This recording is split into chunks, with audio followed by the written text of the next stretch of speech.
welcome to another episode of Video Game Logic. Today's episode was recorded on November the 16th, 2021. I'm your host, gaming psychologist, and with me, as always, my co-pilot and driving buddy, Caffeine Rage.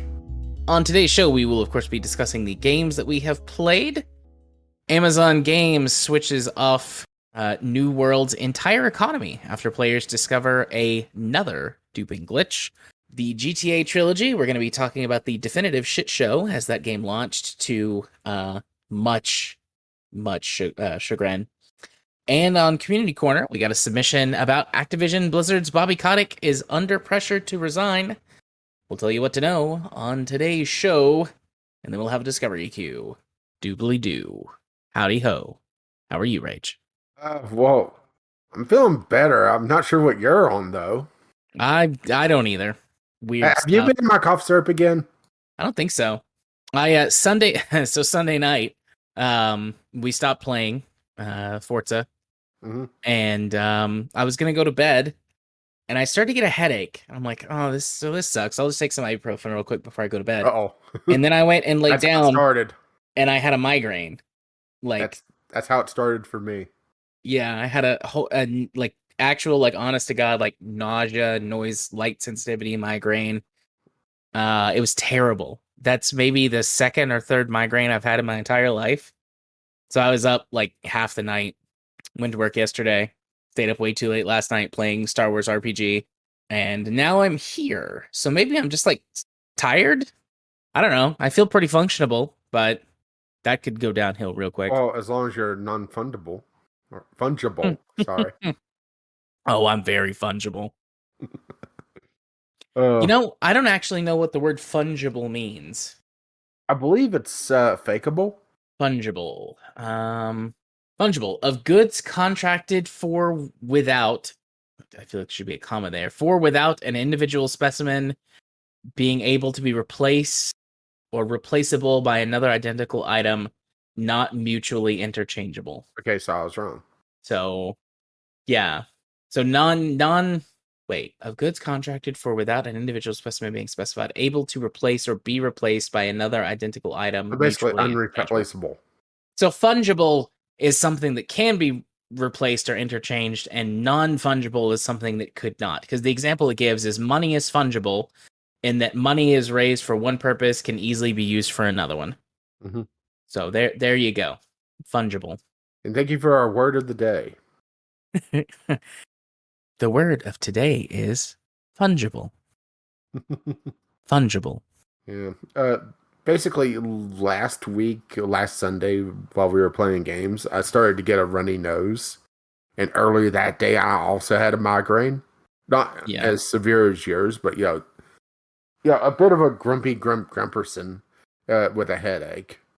Then, started to have a little bit of a cough and a runny nose. And Monday, I was pretty much just, The Walking Dead. Yeah. Tuesday, technically I could have recorded, but it would have been a complete editing nightmare. I was more coherent. Mm-hmm. It would basically be like me without my, evening coffee, right? Yeah. Wednesday, 85-90% better.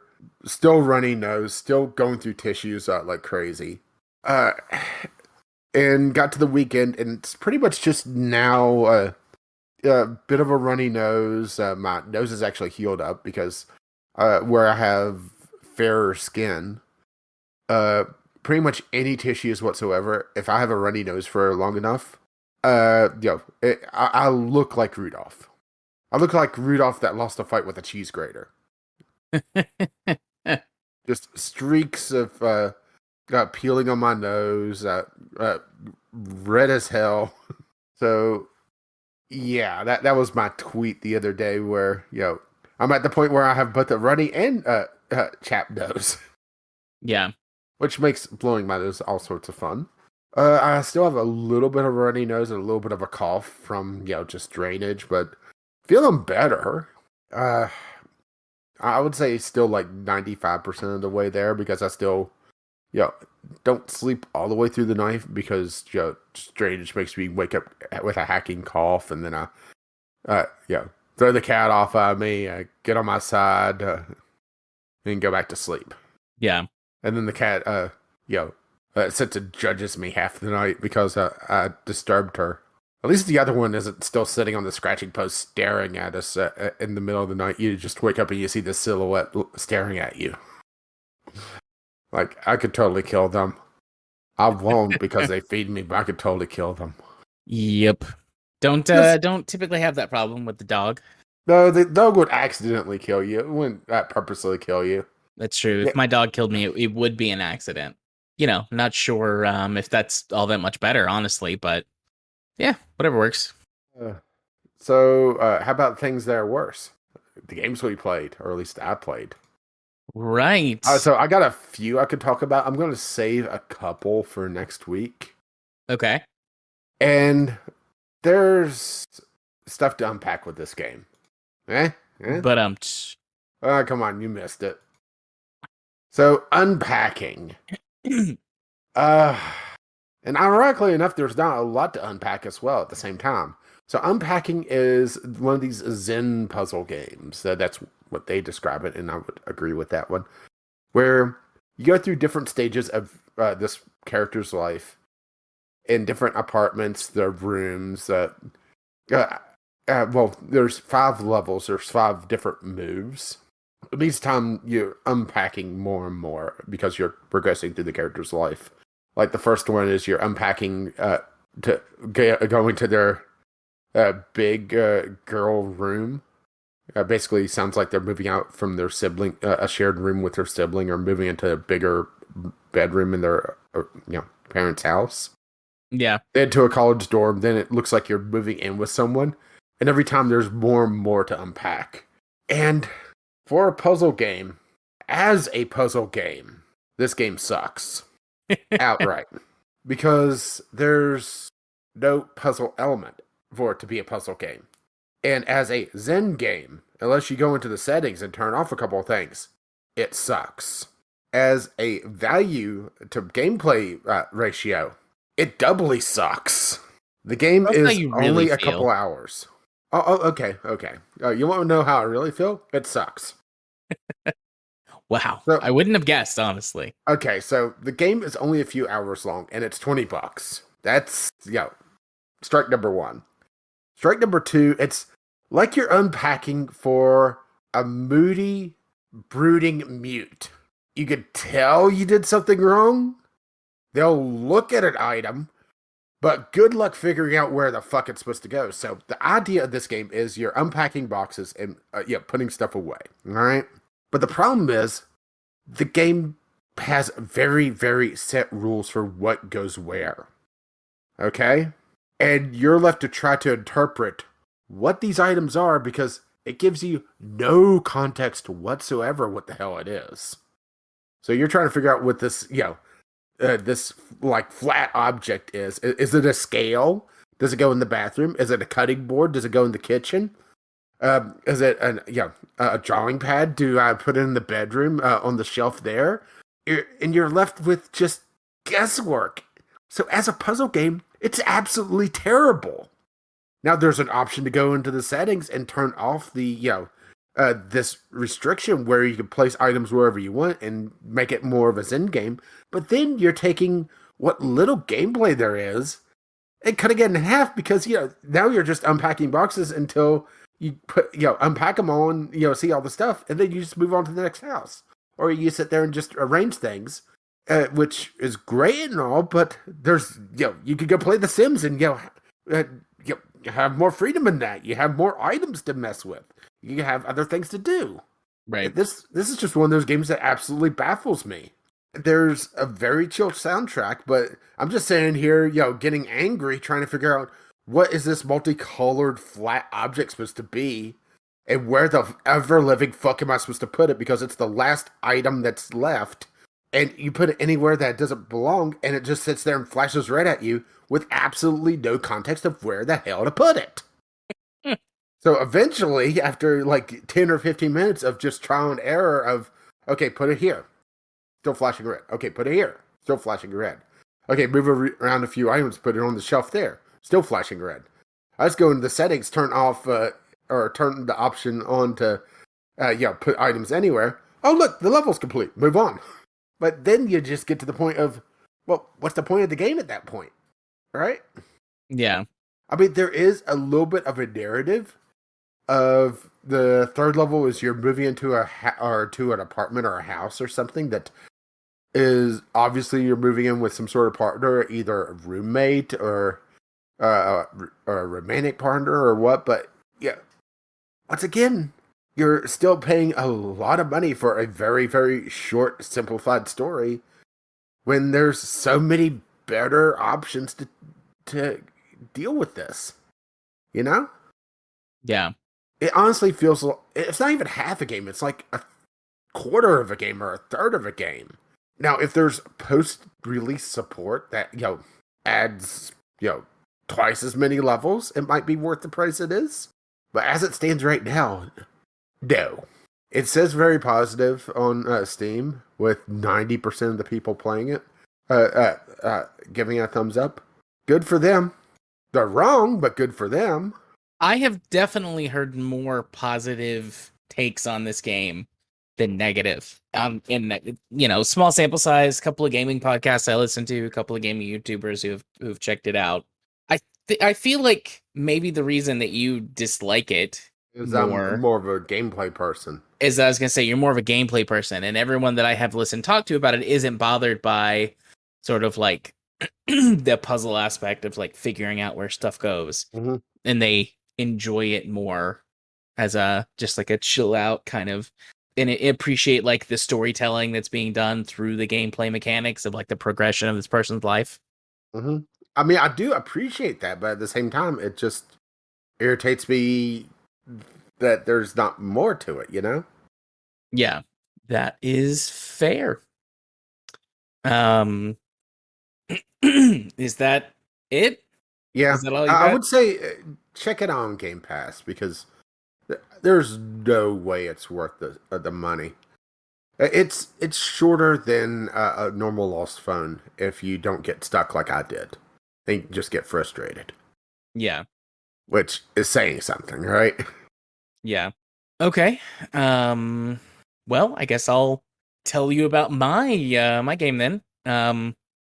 I played a game called Railroads Online. This was mentioned an episode or two ago on Discovery Queue. Like saw it. Was pretty intrigued by it. Showed it to my kid. Showed him the trailer, and he was instantly in love with it.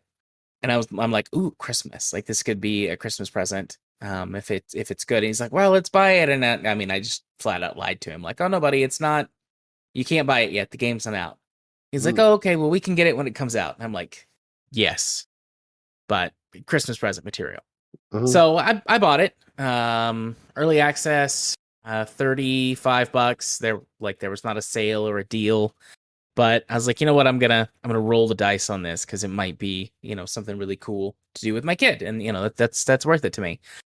And it's more good than bad for where it's at, but this game is very much in early access. Now, I will give them, credit where credit's due on the fact that they put together a functioning game as opposed to like so many of these projects that you see. They're like, ideas or like broken up mishmashes of something. Not as many like straight up scams as there used to be. I'm sure there's still ones out there, but I haven't seen a scandal about like an early access game being a scam in a while. So that's makes me feel good, I guess. But the idea of this game is it's just like a Oh, they're triple sandbox. A's now. That's true. Touche. But this is just a sandbox game where it takes the idea of like, your Space Engineers or your Factorio or, a bunch of different games you could kind of compare this to, and applies it to a first person railroading sort of simulator-esque type of game. You start out in a clearing with like some track put down and a small train, and you get like a little tutorial quote unquote book to read that like explains the game and then is like, all right, have fun, and like cuts you loose. And there's some tooltips and some other things, but for the most part you just kind of have to go run around and figure out what you're supposed to be doing on your own at this point. There's no, eventually they have said that they intend to have like a very sort of simple kind of story progression type thing to help guide first time players, and that there will be money in the game for, well, I mean, there's money in the game now, but you'll have to use money to buy things that you don't craft. If but for now, you only use the money to cut down trees, which seems weird, but whatever. Or Like, you're just sitting there with a dollar bill, giving it paper cuts to death. but you can get all of the trains for free. You unlock them by sort of leveling your character up by doing stuff. So, you get XP for cutting down trees, you get XP for leveling or creating gradations so that you can, place track on them. You get XP for building bridges, for making deliveries. And it's just an open map. Like, you start in the clearing, you've got a map that you can pull up and, sort of using your brain to think about where stuff needs to go. You're like, okay, well, I need to get the logs over to the lumber mill. So I'll build some track between those and connect it up to my depot so that I can, get water and coal for my train, and set up a little back and forth loop where that I'm taking logs to the sawmill, and then, okay, I need to take the stuff from the sawmill to the warehouse or to the construction yard to build the next thing. And there's a steel mill, so you can take coal and raw ore to the steel mill. There's a few other things dotted around the map. And you build your own railway system to these things on the map and do deliveries as needed. It's using it's fully first person. I wouldn't quite call it simulator. There are certainly some people who are talking about it like a simulator, but they have never played actual train simulators. Then, if I think they're calling this a simulator, it's kind of mimicking. How snobby of you!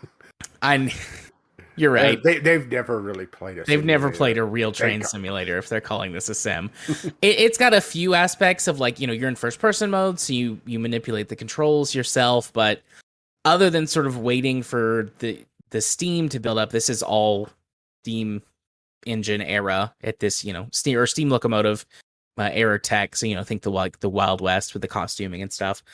But aside from just letting steam build up in your boiler, and the fact that your trains consume resources as they go along, that's about it as far as the actual simulator stuff goes. And then just manipulating the trains in first person, which is fine. It's fun. I'm glad that they didn't overcomplicate it, but it doesn't feel very simulatory to me. Where it's the most simmy is the fact that it's got physics, which for the most part feel good. There were a couple of hiccups where I think that the small train that I was using should not have derailed itself, but they've got a handy dandy like re-railing tool where that if when your train derails, you just use the tool, puts it back on the tracks, doesn't like cost you anything, it fixes your cargo back.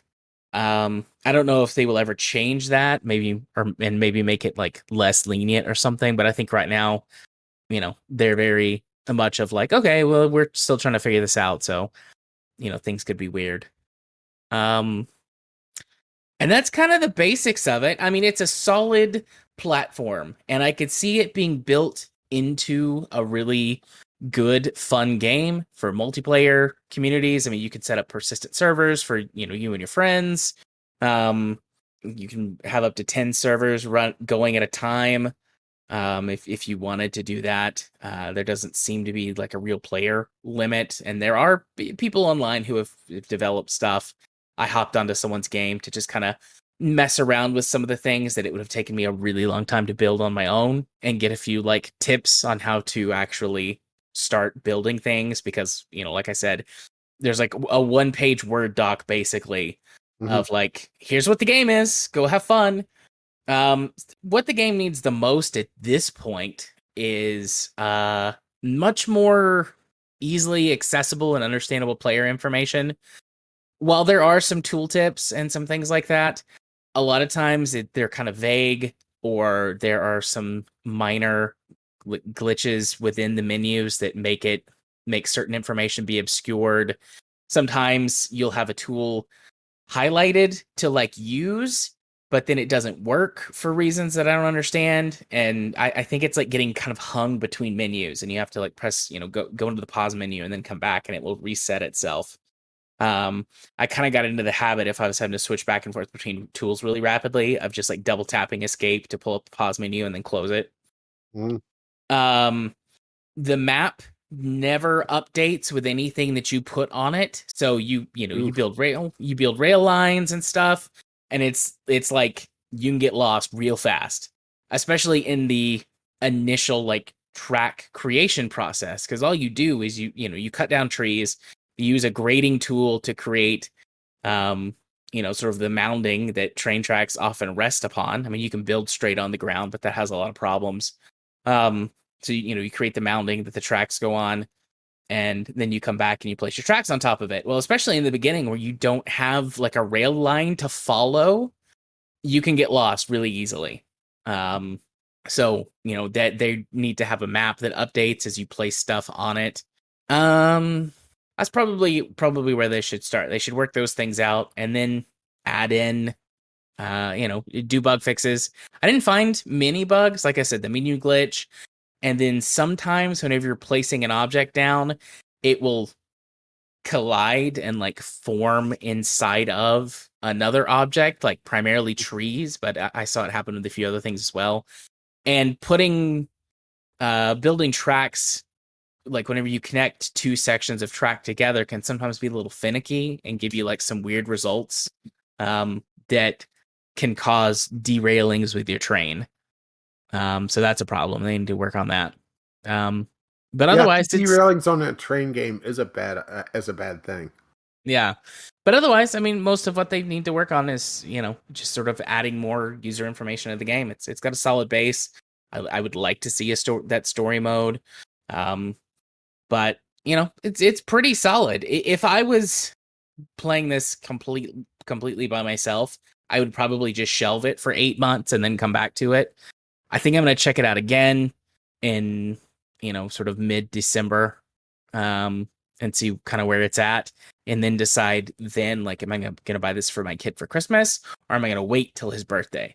Because his birthday's in the spring, which is not as far out as I would like, that 8-month timeline, but it would be about 5-ish months.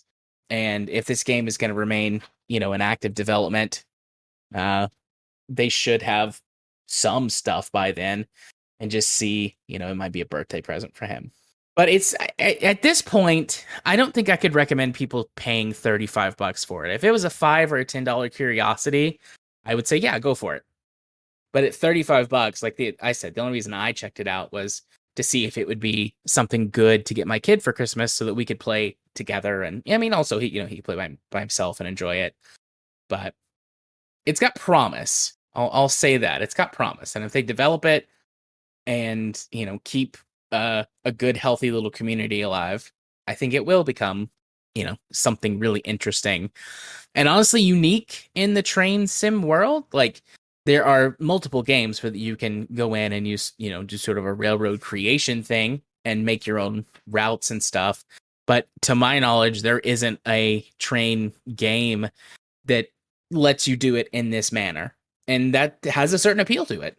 There are plenty of people who, tons of people who love Satisfactory and Space Engineers and Minecraft and like all of those types of games. So kind of smushing in some of those mechanics does scratch the itch in a little bit different way than just going into another railroad sim like Trains with a Z, or something like that, and building routes out in there.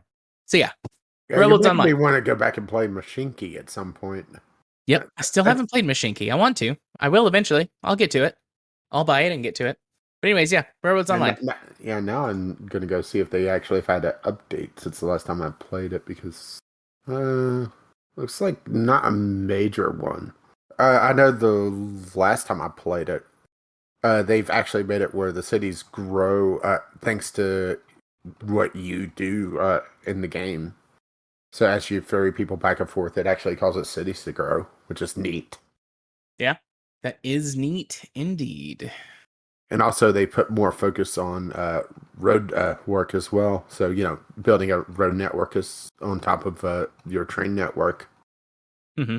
While trains are obviously the more efficient for long distance travel, they kind of changed the emphasis where the trains are like the backbone of your infrastructure, and then it fans out, and the last mile is it's more efficient if there's enough towns together.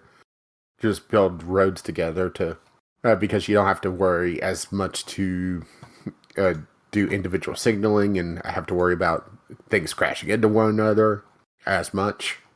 Yeah. Yeah, just like real life, in theory, Yeah. Theoretically speaking. allegedly. Hypothetically speaking. Allegedly. Yeah, there you go. Allegedly.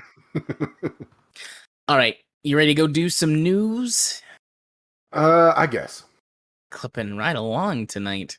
We'll see if that slows down to a crawl. Our first news topic of the night: Amazon Games switches off New World's entire economy after players discover duping glitch. Yeah. Another duping glitch. Yeah, so we talked about this a couple weeks ago, and it's happening again. Well, Indeed. So what? I didn't look. I didn't go look. What's the glitch this time? I haven't heard what the actual glitch is, which I think they're keeping it under wraps. But wasn't this also the game that all the bug reports were in open forums? Yeah, so that people could go and do the stuff before they were patched. Mm-hmm. So according to the article, I have now went and looked, and let's see. Over the weekend, newer players discovered a glitch in Amazon Games' recently launched MMO. Not for the first time. This one allowed players to duplicate furniture, among Ooh, other items. Though the duping of trophies, it says furniture that buffs you in the world, rare and expensive, it's what got some folks extremely hot under the collar. Players could use this glitch to duplicate a particularly expensive item and sell it for money. But yeah. it doesn't, I don't see here. Though there's a Yeah, link. Players have posted the methodology. Where's the link go to?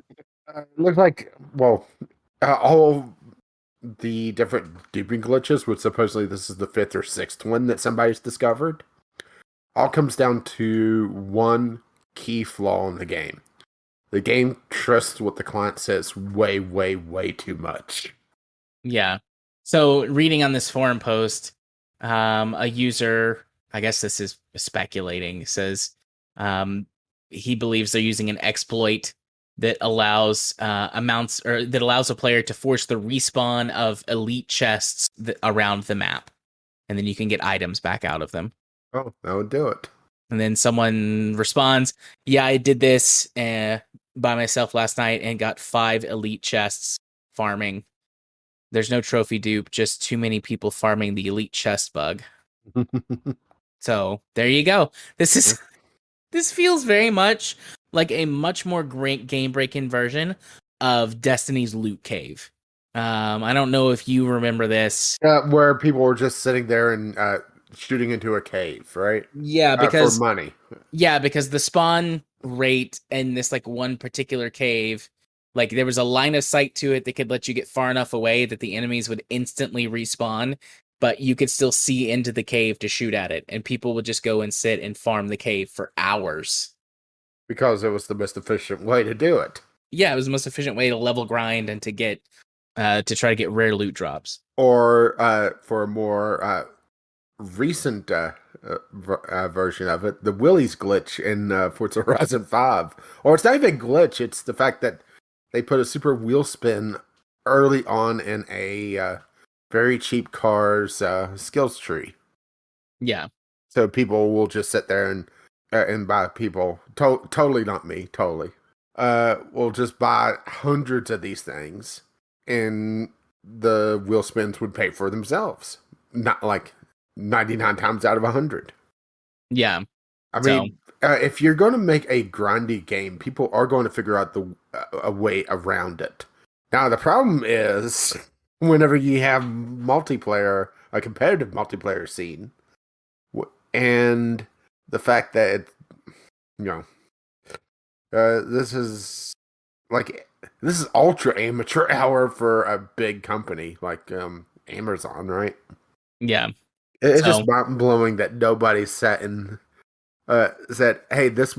Well, okay, I'm not going to say that they didn't know this was going to be a problem because likely someone at the company knew that was familiar with game design and stuff, but they were probably overruled. yeah, they were, I assume, almost certainly overruled. Because that's the thing, we're going to be talking about that later on. Uh, Companies don't release games that they don't know are broken or fundamentally flawed. They release them in this state because they either don't care, they think the fallout's going to be worth it, or they think that they're going to make more money in the long run anyway. Yeah, or that they can, Or fix just it. sheer incompetence and hubris of no, I know better because I went to business school, right? Right. Or they get the idea that they can, fix it on the move. You know, I had Or a No Man's Sky. yeah, I had a boss once that was like, we're gonna change the car's tire while it's on the road. You've all seen videos on YouTube where on the YouTubes where those guys like turn the car up on its side and change a tire while it's driving. Like, we're gonna learn how to do that. And it's like, not literally, but the idea of like just work hard and figure out what the problem is and like do crazy dangerous things to your body to get the job done. Oh, because that definitely fosters workplace uh, cohesion, right? Absolutely. And definitely not a high turnover rate. But yeah, I bet it would even be better if they pay a slave wage, and definitely not a living one. absolutely. Who then we don't need those living wages. People don't need those. No, that's socialism. That's socialism right there. Or did you watch Last Week Tonight? I did not watch Oh, that. I did not oh, watch Last Week Tonight. oh, you need to watch it on YouTube. It's unions. Oh boy. Yeah, let's I'll watch that. But anyways, what were we saying? uh, Amazon's a bunch of incompetent hacks Right. that Amazon is, make EA actually look competent. which that's a very high bar, actually. Very high bar. So yeah, just point and laugh at this sad game. Sad day. Sad face. You know who else is making it EA look competent these days? Rockstar, with their launch of the Grand Theft Auto Trilogy, or with Grand Theft Auto the Trilogy, whatever, a remaster of what is it? Grand It's Theft not Auto even a 3, remaster. Vice City. It's an AI upscale. Yeah. What are the three games? I can't remember off the top of my head. There's GTA GTA 3, 3 and Vice Vice City, City. and San Andreas. San Andreas. All right. So this Which they also split them off into the individual games for the different services. So the console version of Game Pass has San Andreas. I think PlayStation's has Vice City, and I don't know who has GTA 3, but yeah, right. yeah, It's just a clusterfuck. epic. I don't know. I'm just saying that. I don't actually know. Yeah. So it starts off bad and gets worse. The thing that I initially was upset about was that when they did this, of course, they pulled all of the other better versions of the game off of stores because, you can't, we don't want you buying that. We want you buying the new thing, this new quote unquote definitive edition that we have. And that made me mad. And that would be bad enough for us to talk about it on the show and complain about it if that was the only thing that was wrong. But wait, there's more. So, I mean, we've got several articles, quite a few articles, quite a few links Yeah, on this one. It's just. Well, let's start with what I'm enjoying right now: hot coffee. I'm So also enjoying that. they left. This is such a hack job that they left the hot coffee stuff in. So for those who don't remember, back in the ancient days, Right. uh, in the original release on the PlayStation 2 of San Andreas, after Carl, the protagonist, goes on a date with one of the girls who he could date in the game, and there's One that's pretty much required to progress forward, if I recall correctly. He could come in for coffee, and you hear moans, and it's crude, but eh. Well, originally they were going to have a sex mini game because, of course, San Andreas is the game that they had like mini games for everything, Mm-hmm. and they decided at some point not to go forward with this. Yeah, probably. Yeah, decide. It would cause a bit of a stink, so they disabled it. But it was the remnants were still there, and it was basically just disabled in with a couple very easily changed bytes in the game. Yeah.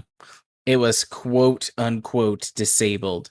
Yeah, and I'm not sure if a Game Shark could have done it. I know definitely it was very easy to re-enable it on PC, and it caused such a huge stink back in the day because, oh no, it's a sex mini game that our kids are playing. Never mind the fact that it's a mature rated game, right? Yeah.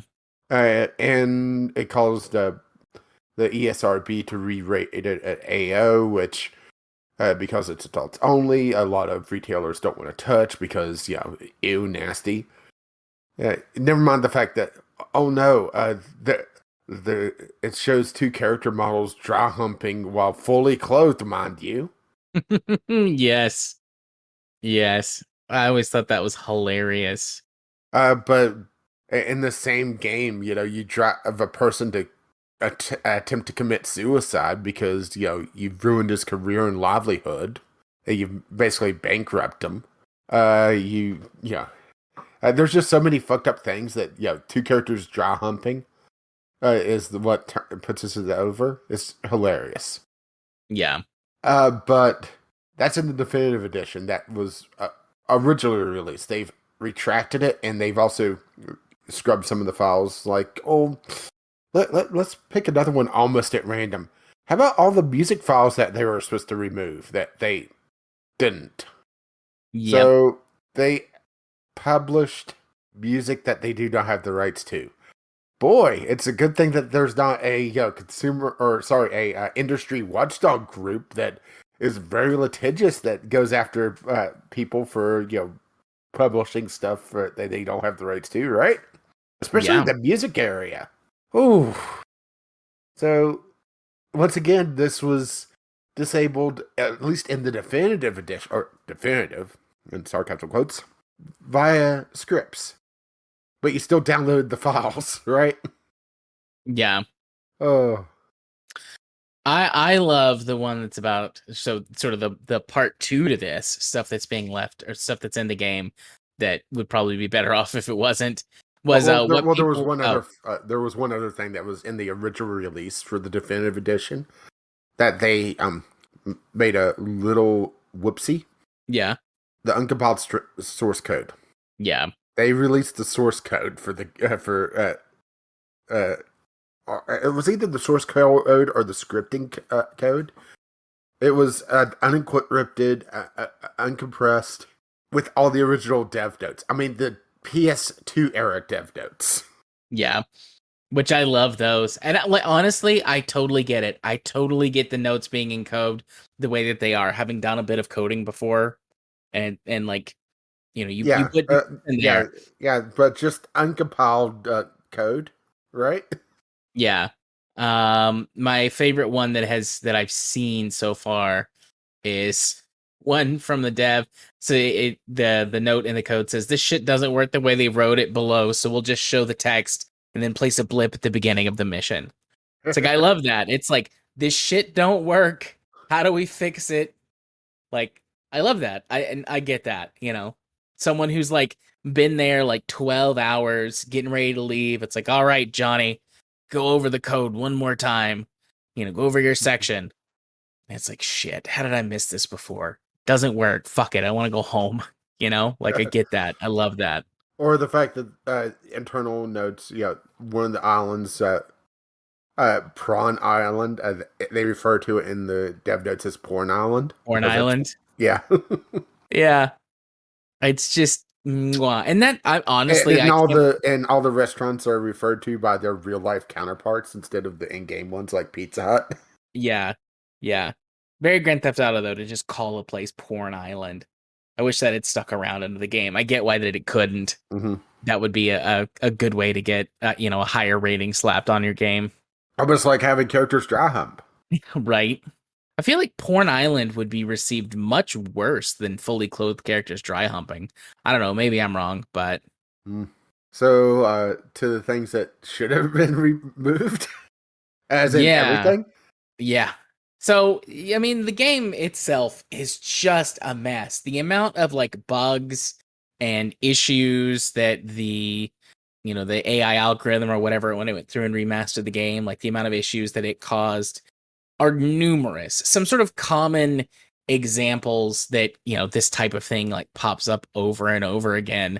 The one of my favorites that I've seen and that you called out liking is the the donuts, like the nut at the donut shop being turned into like a washer because the AI algorithm went through and turned it from an actual like nut, that you like use with a bolt and trying to turn it into a perfect circle. Mm-hmm. Because from what people gather, there was people doing experiments on just how this would have happened. Someone figured out, well, what they probably just did was took the model for the restaurant and just essentially went through and said, okay, double all the points for the polygons, and then smooth. Yeah. And it turned it into very similar to what the bolt was. And it's one of those things that, if you're just doing everything through AI and, then going through and double checking stuff later on, you're not going to catch something like that. But it just shows the level of, disregard they had for this. Or another good one is, whenever they went through and sharpened all the textures, because they didn't really redo all the textures for this game. A lot of them are very muddy, and they just went through and just used the AI to remaster them, essentially. And it introduced so many typos. Yeah. Like from from Wank's guitar, it turned into Hank's guitar, which is possibly due to this being at least partially a port of the mobile version. Because there's some people that say that there's mobile-only bugs and features that are present in this game, which Yeah. is right. But also, the store is supposed to sell air guitars because but because the algorithm saw a very fuzzy, it just removed it because it just couldn't figure out what it was trying to say. So it's now AR guitars. AR guitars, which honestly kind of still works for Grand Theft Auto because I'm you thinking of an assault rifle, so you get AR Mm-hmm. guitars.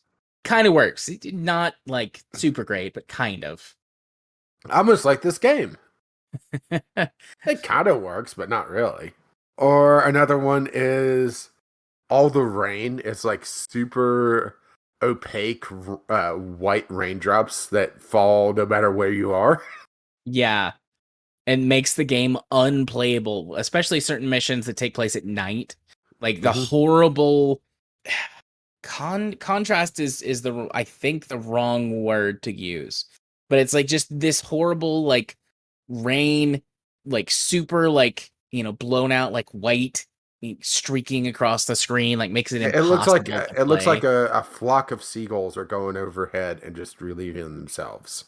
Yes, just an infinite flock of seagulls dropping massive bird turds, which is what this game is apparently, or this remaster, quote unquote. Just a Yeah, big old bird turd. which the modders are going in and trying to fix things. Ironically enough, because didn't the developer go through and start knocking down a bunch of the mods in high res texture packs and everything? Huh. Yeah, Weird. yeah. Does seem a bit weird, doesn't it? Yeah, I'm not sure if it's in one of the links I provided, but there was a comparison between the original game, the the definitive edition, and then there was the one of the high res packs. No, it's not that one. Now I need to see if I can find it because it's one of those things that it's just the poor character looks derpy, and then she looks very well done in the mod version because right. Yeah. I don't see it on either of these. So, Nothing. seeing if I can find the picture I was wanting to, because it was rather striking. Oh, okay, here it is. Okay. Going to Reddit, but that's good enough. I saw this one pop up on a few articles because game journalism just steals from Reddit half the time anyway, right? No. Oh yeah. So I'm going to drop this on the show notes, and I want you to take a look at this. It's going to be at the bottom of the news sources. Okay. Oh. I mean, the original is fine. I mean, remember PlayStation 2 era. Yeah. The quote unquote definitive edition looks weird as fuck. Well, she's lacking a chin. Yeah. And the head is too round. Mm-hmm. Like it looks like an alien. Like someone turned them into an alien. Well, the problem is on this. I think the definitive edition is look at the textures. It looks like it's PlayStation 2 era textures, smoothed out and then placed over a bit higher poly model. Yeah. There's like no definition on the shirts on the shirt whatsoever. And you can see that whole smoothing thing from the nut as well on her head where it makes her chin very pointy. Yeah. And her bandana, it's completely lost all texture on it. It just looks like a beanie now. And hell, just look at the food in front of her. Look at the French fries. Right? Yeah. I'm going to put this in the show notes. I want you to take a look. If you care about this at all. It's just striking the difference between what the modders were able to do versus I like one of these comments, sorry. The middle one looks like a me. That's actually on point. So now, what did you just put in the show notes? No. I'm going to put that picture in the show notes. The one okay. put in. The one that you linked. Okay. Gotcha. Yeah. It's just hubris, right? There's hubris and or just lack of care. In lowest bidder, because this isn't Rockstar porting it. It's them farming it out to the developer that did the mobile version. Yeah. It's just shitty. I mean, I'm not surprised. Like, it's not like this is the first and only ever bad thing, Rockstar has ever done. They are a colossal, unending fountain of bad ideas and takes. Oh, really? Tell me how you really feel. Like Rockstar assholes. That's how I feel. But that's perhaps another discussion for and the games day. are also missing a bunch of other weather effects. They're missing fog in different areas. It's just the games are barely functional, if you could call it that. And there's also all sorts of FPS issues, which, mind you, these are PlayStation 2 era games, right? Yeah. Oh, but yeah, it's just. We didn't have this in the news topic, but it makes me think about Nintendo's issues that they've been having with leaking games and then like ports where, well, not ports, but emulated, pirated copies of the game running far superior than how they run on the Switch.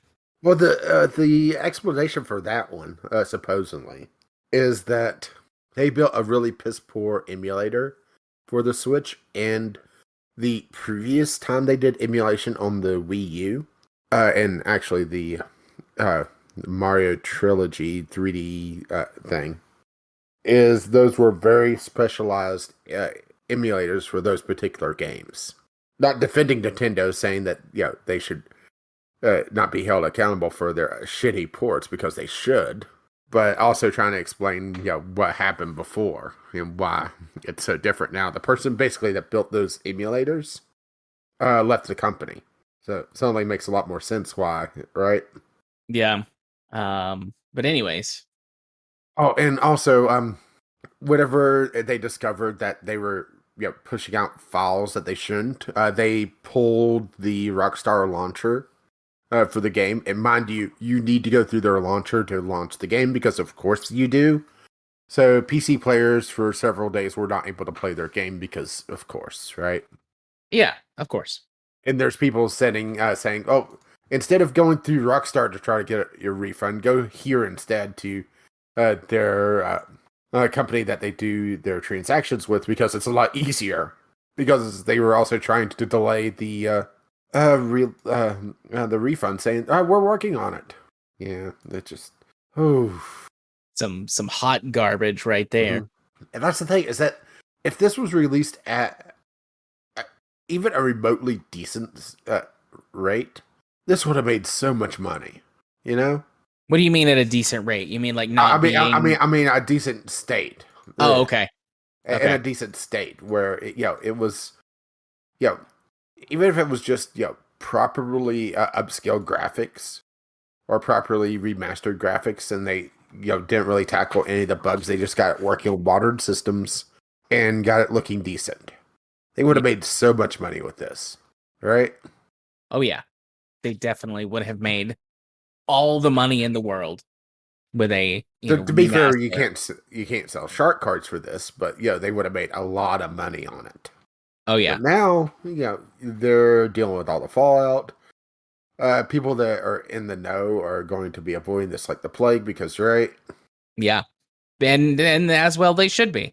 You Mm-hmm. should avoid this like the plague. It's a disaster. Just pirate the games instead. If you don't own older copies of them already, just pirate them. Yeah, because you can't actually buy them anymore. Yeah, you can't buy the superior actual definitive versions of the game anymore. You can't buy them. So just pirate them. That's my hot take. Pirate them. Yeah, makes you wonder if they're going to tackle GTA 4 next because, right? I hope not. And they probably will. And I mean, it's not like I'm going back to play GTA 4 anytime soon. Mm-hmm. Every once in a while, I think about it, but then I'm like, nah. I've played GTA 4 all the way through a time or two before. I don't think I need to do that again. I mean, GTA 4, it's not as bad as I think people give it credit for. I will say that, cousin Roman is annoying as fuck, but that's kind of his character, actually. Right? Yeah, that is his character. And either like you find that sweet and endearing or annoying. Most people find it annoying, but not everyone does. And that is okay. That's one of those things where I'm like, people can like what they like, you know. Yeah, Okay even to if like they're what you wrong. like. Even if you're wrong. Yeah, let's just put it this way. The user score for on what platform is this one for? It's at 0.5 right now. It's as low as it could go, pretty much. Yeah. There is 54 positives, which it's pretty much just people sucking Rockstar's dick. Let's be honest. Please remember, this is a PlayStation 2 game. It's not going to look all that great, right? Yeah. There's 54 of those, 18 mixed, and then 1,874 negatives. It is, it's probably up there for the worst game of the year so far. AAA game, I should say. AAA. Yeah. Okay, Jim Stephanie Sterling. Only I was that pretty. Well, a wig, some makeup, I a just let my bag of hair your head. grow back out the rest of the way. Put on some makeup, shave. I'd have to shave. You would have to just shave constantly. I would just have to shave constantly. It would be gross. The just the constant amount of shaving I'd have to do. Yeah. Well. Yeah, All just not right. worth it. Yeah. All right. From one dumpster fire to another. That feels like a segue. So moving on to our community corner this That's week. a segue. Yeah. I saw this news breaking today. I saw from Jason Schreier something about this on Twitter, and then we had a news article get dropped into our chat on Yeah, it was Discord. a video. Didn't have a chance to watch, so went hunting essentially for an article to cover it because, right? I didn't catch Yeah. it till later on in the day and just didn't have the time for it at that point. So trying to cover it, essentially the essence of it while, right? Yeah. So, turns out, Bobby Kotick, kind of an asshole. Right. Even more of an asshole than we thought he was. And we Which, already thought he was a pretty yeah, big fucking asshole. yeah, turns out huge asshole. So, Huge. you know that whole issue at Activision Blizzard with all the sexual abuse, the frat boy mentalities and all that? Mm-hmm. He was in on it. He knew about it. He did nothing. Yep. As a matter of fact, he protected people. Oh, he's in so much shit.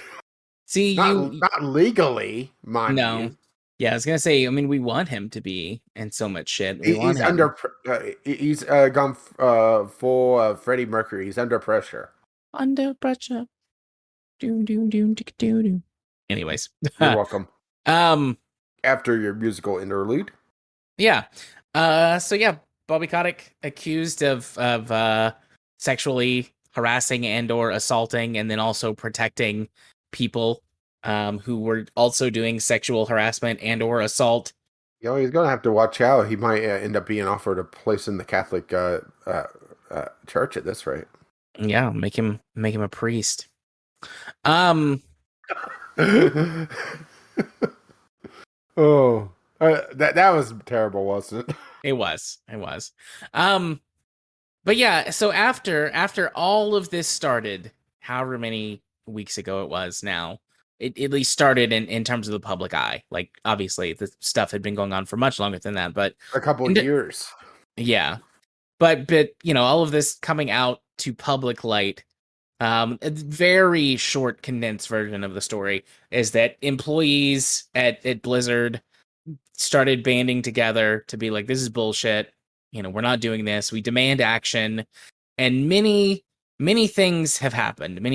Most of them I would think of as small things, sort of on scale, you know, on the scale here. But with the lawsuit and enough sort of outside pressure, Blizzard went into, or Activision Blizzard went into sort of public relations damage control mode, canceled some stuff, made some like vague statements. They put out apology.jpg. But don't You know, worry, and I'm sure that, well, they've put out solidarity.jpg as well now right. because the board. So, Oh, and the workers are issuing a walkout as well again. yeah, another walkout after this. Maybe they just install a revolving door at this point. Yeah. Let's see. So they put out the response, or so they put out, apology.jpg that says, we're taking swift action to be compassionate, or to be the compassionate caring company you came to work for, and to ensure a safe environment. There is no Oh. place anywhere at our company for discrimination, harassment, or unequal treatment of any kind. So, they said that, and then people said, "Nuh-uh, you're full of shit," collectively, and that's not what they literally said. I'm sure some people said that, but you know, the employees and the community at large have said, and a lot stronger community response than I had expected, actually, but calling for Kotick to resign after there was evidence and accusations of him participating in and protecting other abusers. And the board came out and is standing with Bobby. Now, they wanted him removed. People were wanting him removed, and their board of directors is saying that they stand behind Bobby. They believe he can do it. Well, I'm he's looking been for doing their it for a actual couple of quote. years. Yeah, he's been doing it for a couple of years.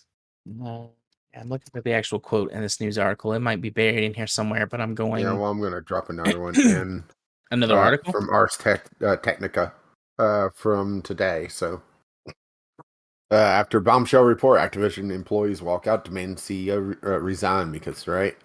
Yeah.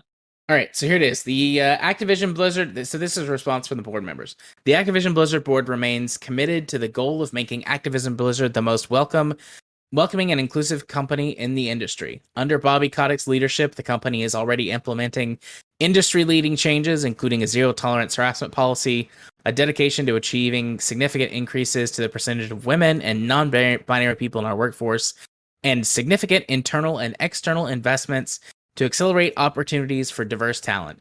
The board remains confident that Bobby Kotick appropriately addressed workplace issues brought to his attention.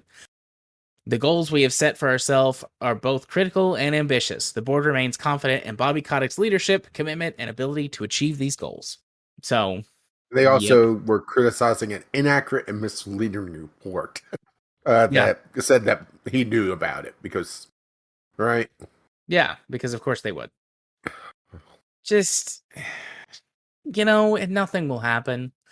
I mean, I want things to happen. I want, Bobby Kotick to be fired and Also, to, want him to fall down a set of stairs onto a vat of dicks. yeah, and to lose all of his money and be mauled by a tiger, but survive, and then be mauled by fleas and maggots and taken away into the So you jungle. want him to you want him to go full Roy Horn? Yes, I want to be taken away into the jungle by the demons which he himself has spawned. But I know that's not going to happen. That's not how the world works. There's very little actual justice in the world, and he'll be fine. And he should And also step on a Lego. yes, and the company One of the pointy ones. will weather this storm, and most of, if not all of the employees who are, you know, participating and trying to stand up for their and their coworkers' rights will ultimately be driven out of the company, or found reasons to be fired or laid off or other Yeah, and then things they'll like just reopen the Cosby Suite because, right? because yeah, of course, that all of that is likely to happen as opposed to actual action being done and Kotick, suffering any real consequences, and those that he's protected Oh, but suffering any didn't real you hear? consequences. He took millions of dollars in pay cut. Never mind the fact that he gets millions of dollars that enough millions of dollars that taking $1 million of pay cut doesn't hurt him. Yeah. Uh, so that the stock price goes back up, right? Yep. I remember last week or 2 weeks ago, he had said that he was going to only draw a salary that somebody like the lowest paid person in his, position would draw.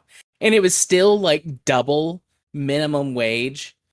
And and he makes, hundreds of millions of dollars every year off of stocks that he earns and other things that he's invested in, or, stock that he owns, not stock that he earns, stock that he owns and other things that he's invested I mean, in. that's the thing is Like, that once you get to a certain point, you don't really need to be paid anymore because you have so much wealth that it just, snowballs. yep. And he passed that one, like 10, 15 years ago, easily. Long ago. Long ago. So it's purely symbolic that he's taken a pay cut because, right? Yeah. Yep. It's just sad. That's the biggest thing that I can say about it is it just makes me sad. More sad than anything.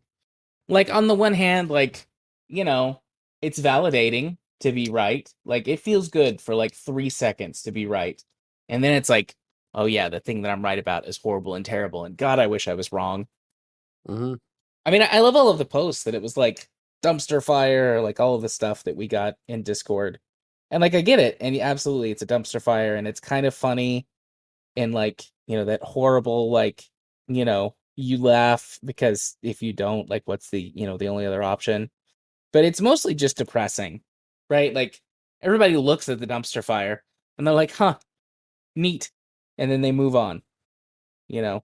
Yeah, and at the end of the day, it's not. There's not going to be any ramifications to Kotick. He's not going to have to pay any damages, most likely. And even if he did, like, he doesn't care. He's got He's enough money that it obscenely doesn't wealthy. matter. It's at the point where we cannot fathom his wealth. Yeah. I mean, I know that there's people out there that are way, way more wealthy, but that's beside the point. Yeah. I just So, made like horse noises with my mouth, like that whole like noise. well, I didn't hear it, so Yeah, the mic until didn't just light now. up, which is why why I directly said that I did that. Well, thanks. You're welcome. Just wanted you to know.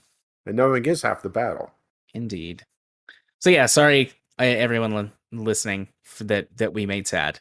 Where can people put things and send us things, Rach? Well, you could email us, vglpodcast@gmail.com. Yes, that still works, we think. Oh, well, you get enough spam there, so it should work. You could drop by the Twitter, get VGL Podcast on said Twitter, or you could go over to vglpodcast.podbean.com and find a link to our Discord, which is what Cube did. Yeah. While we didn't use the exact link, it did still foster the discussion, so I think it's close enough, right? Close, good enough for government work and whatever it is that we do think around it's. here. Oh, if we're talking about state government, oof. Yeah. You don't want to get me started on that. Bunch of fuckers. Oh, did I say that out loud? Yeah. You said the quiet part out loud. That's okay though. Oh. We were all thinking it. Or there are cocksucking cheaters that wouldn't know a good idea if it fell from the sky and fell on their face and wiggled. It feels oddly specific. Well, you haven't seen or haven't seen my governor lately, so That's let's true. just put it this way: he's doing a victory lap on his COVID response.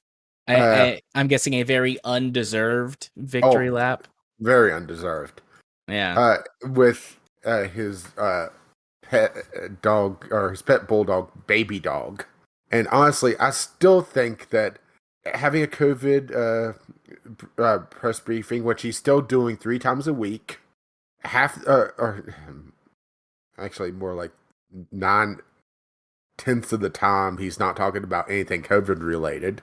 I still think the dog, sitting on the desk, chewing on her ass would be more coherent than him. Yes, It would you probably have give indeed. more. It would probably give more and better information as well. Yeah, you have indeed mentioned that before. Well, I still believe it. All right. Now That's I need to go see what the COVID numbers are because I mentioned it. So let's see. Wait for the dashboard to load up. Come on. Only a 6.15% positive. Oh, sorry, that's cumulative. 9.04 today. Yeah, only, right? only. Yes, indeed, only. And the numbers definitely aren't trending upwards again. Yeah, only. Oh, I'm just looking at these numbers and I wish I hadn't. Oh boy. Yeah, only 500 some cases in hospitals right now. Mind you, state doesn't have that many hospitals, right? Yeah. I'm not sure if that's the fall foliage map or the COVID map. Because damn. Shall we move on to better things than doobly doo? Let's do that. Let's move on. To the doobly doo. For a discovery queue. What you got, Rage? So I got The Last Stand Aftermath, and this is a horror themed zombie survival third person shooter. Okay. With it looks like a strong emphasis on story elements. After you become infected by the zombie virus, you set out to explore the post apocalypse and find hope for your fellow survivors. You can still make a difference. Don't give up. So it sounds like you're infected and you basically have a limited amount of time to try to do your thing. It's a single player roguelike action adventure. So interesting, huh? Interesting indeed. Usually these games, whenever they deal with you're already infected, it's a very, very set amount of time. So I wonder if they're going to do that. It's full release though, which is a nice change of pace. Yeah. So I'm cheating. Peter. I saw this game on the Steam front page, and pulled it up to save for discovery queue. because it looked amazing. And I want to buy this. There's a chance I might, but with so many games that I'll play on Game Pass, like I probably shouldn't spend any money. At least till Christmas. At least till after, till Christmas or shortly after. But it's called Junk Punk. Junk Punk is a factory management base building exploration game where a new world robotic ship crash lands. You and any survivors must rescue or restore the ruined planet and prepare it for habitable life. Craft, build, explore, discover, and grow to terraform the planet. So it's like you're playing WALL-E, and you crash on like a trash planet, and you've got to recycle and repair the trash planet and make it a good planet to be habitable by people. And it's a space engineer / satisfactory type of game where you gather resources and build stuff, and you're recycling. I like that. Junk Punk. That is one very high crotched robot. Yes. Maybe he only has to have such a high crotch because he's got such a big dick. So you wish. Dick. Yes, indeed. If only. All right, so that was my cheat, and now I'm actually starting my discovery queue. Mm-hmm. Do you have another one? I got Tavern Master. This is another one of those tycoon style games where you're building in this case, a tavern to. I mean, what do you do with a tavern? You build essentially a bar and a kitchen and try to keep people from killing one another, right? Yeah. It looks like it's a very simple game. I'm hoping that there's more to it and that it's like fantasy world, because this is one of those games that it's popped up in my mind a few times that, this could be really neat if done well. Fantasy style. The tavern is like, the easy man's, quest starter. Well, what happens at the tavern? Try to keep people from killing one another, that sort of thing. Yeah. This does look very rough, but it does have some pretty positive reviews as well. So, Yep. So this was the first one on my list, my actual discovery queue, and I feel like I need to put it to just tell people not to buy it, which is the Skyrim anniversary upgrade. But between the two of us, between the two of us, I like Skyrim, right? But the 10-year anniversary upgrade is just stupid. It's pointless bullshit that you don't need to buy. Mods exist. To be fair, for the you game. you don't need Skyrim in the first place. But if you play Skyrim and you like Skyrim, like most people do, you don't need to buy this. Just use mods. You could use the Creation Club. You could go outside and use mods outside the Creation Club. Like, just use mods. What this is, what this boils down to, is some minor graphical improvements, sort of having some preloaded, like, I say premium. I have to be very careful because they tried to do that once. But some preloaded, they still did. Well, yeah, you're right. But some preloaded, like, what they consider to be like curated mod content, and, fishing. Like, just play, if you want to play Skyrim with mods, play fucking Skyrim with mods. Don't spend another $20 on this bullshit. Never mind the fact that it also broke mods and the extended modding tools, right? Yes. Didn't know that. According to the reviews, it broke the script extender, which is pretty much a requirement for anything substantial in Skyrim. Yeah, definitely. I mean, the Elder Scrolls games in general, all of them have some sort of script extender that hooks into the game. And it looks like this one, the Anniversary Edition, broke that script extender, and not sure if that person's still working on it. Oh, and also it looks like it broke some people's save files, because of course it did. Because of course. So yeah, don't buy it. Don't support this shit. So I got something interesting looking. Ruined King, a League of Legends story. So, who wants some League of Legends without having to deal with other people, right? Right. I mean, League of Legends is one of those games that people kind of overlook how much backstory they've actually put into the characters, because it's 95% just that one map, bashing your head against the wall, hoping that you get a decent team this time around. Yeah. So the fact that they're taking all the backstory and lore that they built over the years and making a proper RPG is interesting. And I mean, it's nice to see them doing something with it, right? Yeah. It has a very not watercolor, but a very interesting art style in all these screenshots. It's a turn-based RPG as well, which is actually a little surprising. I would have expected them to go ARPG, honestly. But yeah, I mean, hey, you got some lore in League of Legends, Right. Oh, and there's so much DLC for this already. Well, 3 DLC packs, which it looks like it's all like cheap packs, skin variants, starter packs, weapon packs, right? Which does turn me off a bit, but it's also not a terribly expensive game. It's $30 for an RPG. That's not bad, actually. It feels weird to be praising League of Legends. I don't like this. So I got copy the link. I got distracted. I will do that.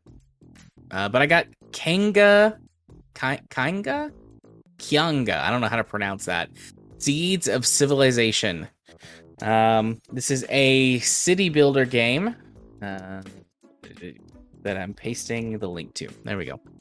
This is a city builder game that's using a really interesting art style.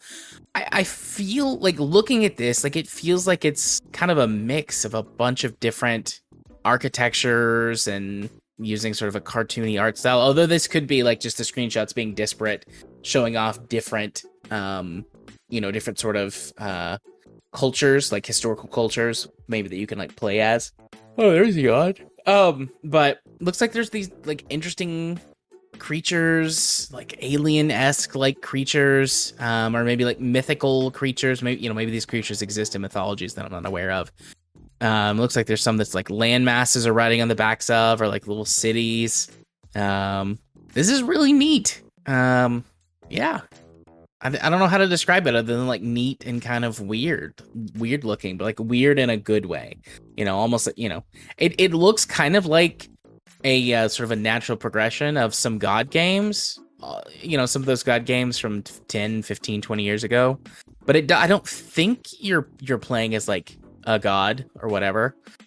But yeah, it looks like you can design and develop your own civilization and kind of mix and match styles, and it's cool. Very cool. I like the way it looks. Currently it's $15 or $16 on like its launch sale. I like it. Well, speaking of interesting looking games, I got Grow Song of the Evertree. So this is kind of a mixture of RPG, sandbox with a little bit of God game, and mix in a little bit of Spore as well. So the entire idea is you're basically building this civilization in what they call a world crafting sandbox. So you're able to go in and edit a lot of stuff from the looks of the tutorials, grow and interact with things, build up a community. It is fascinating. Now the question is, how well does all the systems come together, right? Yeah. And if there's anything deep to it later on. It does look like there's some sort of campaign that they're doing as well, where they're planting real trees based off how many people wishlist the game. Yeah. Which is interesting, right? Yeah. Some exploration, like I said, community building.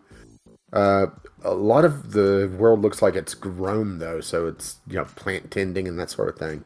Yeah, I mean, it looks really brightly colorful and very happy-go-lucky kinda, Yeah. I got a game that that gives us similar vibes to me, right? Happy-go-lucky. Called Let's Build a Zoo. It's a zoo, building management kind of tycoon game. But it seems like their twist is that you can do gene splicing of animals and create like weird animal hybrids. So the list or the examples it gives is you mix a chicken and a cow to get a chicow. crocodile and a duck to get a crocoduck, and an owl and a capybara to get an allibara. Hey, I played this strategy game. It turns out anything mixed with the lobster is powered. I know what game you're talking about too. I can't think of the name, but I know what you're talking about. Yeah. This looks cute though. Really cute. I like it. $20. Looks. This looks like almost like SNES era graphics, doesn't it? Yeah. Yeah. It's very charming. By design, I should say. It's not a slight to it. It's that particular pixel art style. But I would imagine that would make it very easy to swap in body parts as well. Yeah. 500 different animals at your disposal and slice them together for 300,000. Yeah. So I got something I've been watching some reviews about. Sherlock Holmes Chapter 1. So this is essentially a prequel to all the other Frogware Sherlock Holmes games, where this is early Sherlock Holmes, basically uncovering family mysteries and in more of an open world aspect. This is also the same developers that did the Sinking City that we talked about a while back, that had some issues because different shenanigans with the publisher and developer, and right. Yeah. But it seems like they're also taking the ideas that they build off of that and going back to their bread and butter, which is the Sherlock Holmes franchise that they have. And it does have some severe performance issues based off of, I think it was ACG that was covering it. It was one of the YouTubers I watched that I had this pop up on my subscription feed and just, kind of let it play in the background. It's definitely not their best Sherlock Holmes game, but it's not their worst either. Yeah. But they also try to make it a more immersive experience by just, letting you do your thing, which is both a strength and a weakness when it comes to this sort of game, because, right? Yeah. If you're not doing exactly what you're intending, you may go on a very long path to nowhere. But like I said, this is also the developer that had some issues with potential piracy of another game, and I never heard a resolution of that, so I'm not sure what to feel about that one. Right? Yeah. So I got... anyway, go ahead. I got one that is kind of... that was very confusing to me at first, but the more I read through, I think the more I understand. So it's called Blue Reflection Second Light, and it is a JRPG anime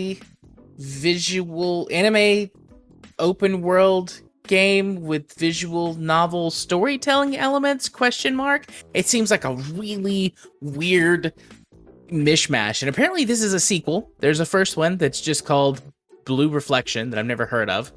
That's like an all-girls school gets sucked into a magic world in Japan, as one does in Japan. And you play a JRPG, turn-based style game for the combat with these girls in their school outfits and their magical swords. And that girl has got a laser hula hoop that looks cool and a scythe that looks like it's made out of hair. So she's Bayonetta, I guess. But it looks really cool. It's talking about having this element of where you're rebuilding the school in the magic world, and you get to make choices, and depending on the interactions that you have between the girls, the school develops one way or another because of how the magic influences them or something. It looks really neat. They're of course advertising a shitload of fan servicey type content with swimsuits and sexy schoolgirl and maid outfits. And fair enough for this type of game, I guess. But I'm really intrigued by this. It just came out last week. It's $60 to get the standard game with bonus, whatever that is. Second Light with bonus. And then you can get the digital deluxe edition with bonus. and the Ultimate Edition with bonus, which is $115. Jesus fucking Christ. The bikini costume, though, is free for AO, whoever AO is, a character. And then the first one is $60. Oops, I just added that to my cart. No, I want to go look at its page. But I wasn't sure if this was like a remaster or a sequel or some kind of like... Looks like a sequel. Digital deluxe thingy. I'm on the first one. And... Well, yeah, I went and I looked, and it is a sequel. So... But yeah. It's actually really impressive looking. Yeah, the first one came out in 2017. This looks neat. Discovery queue, right? Because... Yeah. I'm going to put the first one on my discovery queue as well. But it seems like, the second one is more of the first one.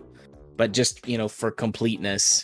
And this is one, or a couple of them, whatever, that I'm going to keep on the top of my wish list for the winter sale. The first one I suspect won't be on sale for very much since it just came out, or the second one. But I'm hoping the first one is on sale. Looks like, where's the historic discount? Looks like it's been about 20. Oh no, it's been historic low, $16.75 for the first one. So yeah, I might pick that one up. Anyways, carry on. Okay, well, I got Bright Memory Infinite. A action shooter with action first person shooter. Based on the trailer, I'm getting a severe Shadow Warrior, the reboot, the first reboot, I guess I should say, not the sequel. Vibe to it, where it's a Japanese folklore in settings.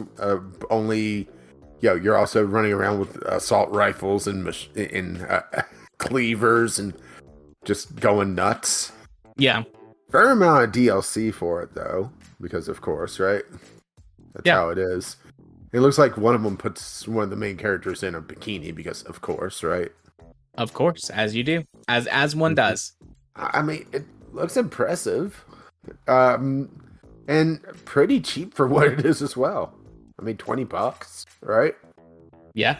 I mean, it's kind of hard to go wrong at that price point as long as it's a decent enough game, and it does look like it is reviewing well.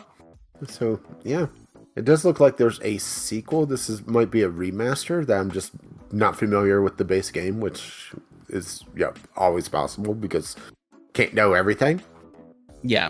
Yeah, and people are saying it's a bit jank, it's a bit campy, but for this type of game, that's kind of fitting actually.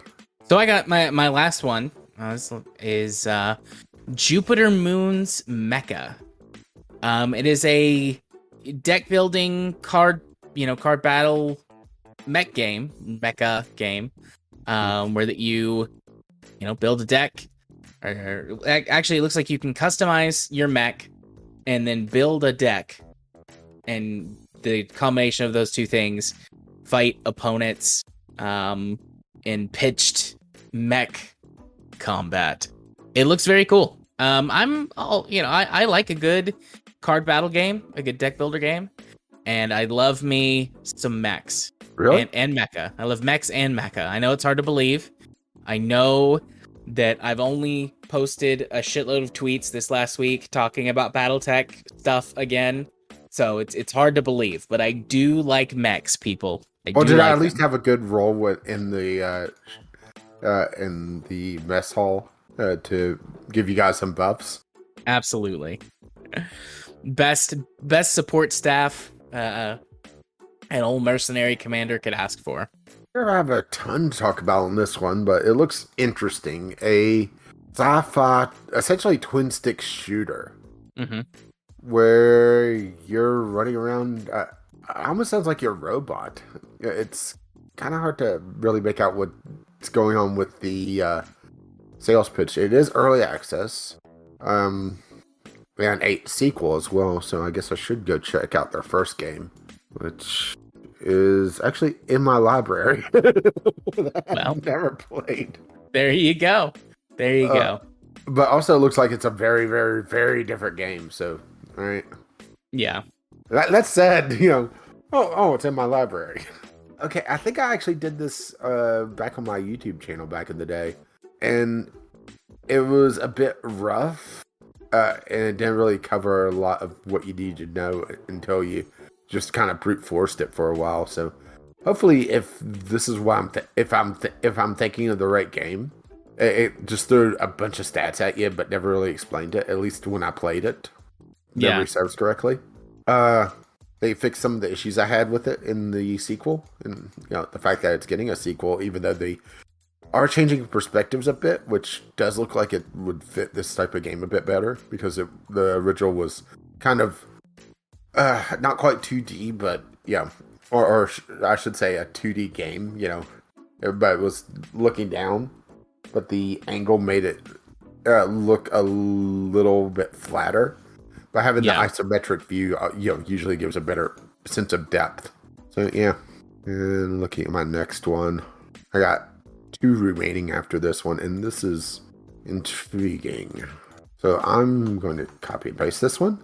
Montage, a unique puzzle adventure game where you explore a fascinating world trapped inside a mysterious cube. With each face displaying a unique scene, you have to leverage the illusions to discover the hidden links to solve the puzzle. So essentially, almost superliminal plus. I can't even think of another game like it. I mean, this is really unique sounding, huh? Yeah. Where, looking at some of the GIFs on this, as you rotate the cube, you're looking at each face is looking at a different scene, but you're also kind of panning it across.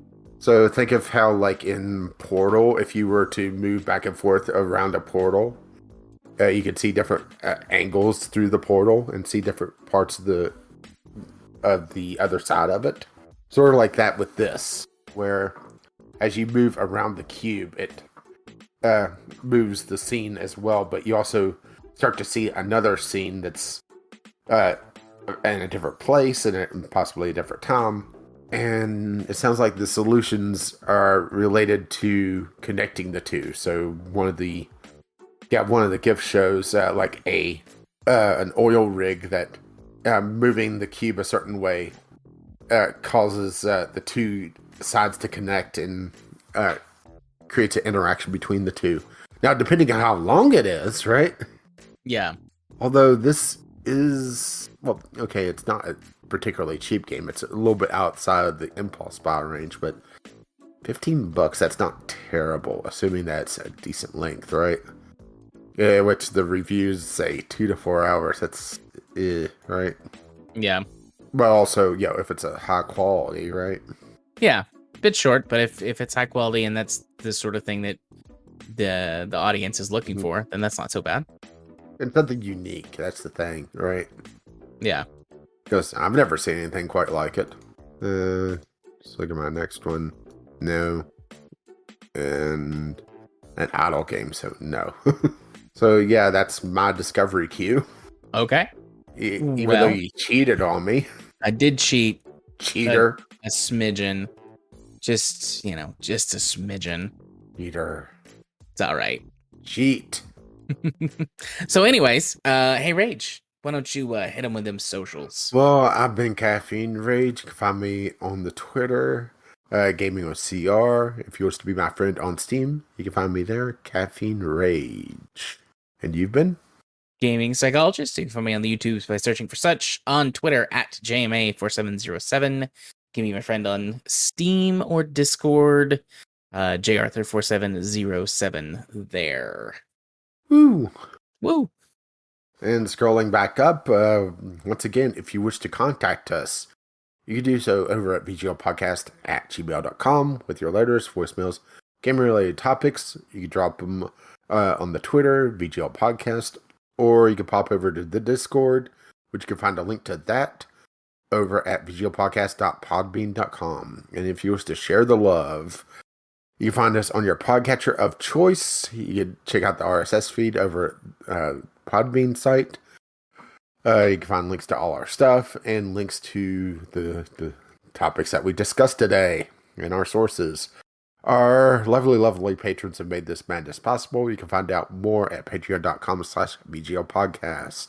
Our intro and outro music is On the Ground by Kim McLeod, and our Discovery Key music is Doobly Doo by the same artist. You can find both his works over at incompetech.com, and As always, as his lovely music starts to roll across my voice, bye now. see ya. Bye bye.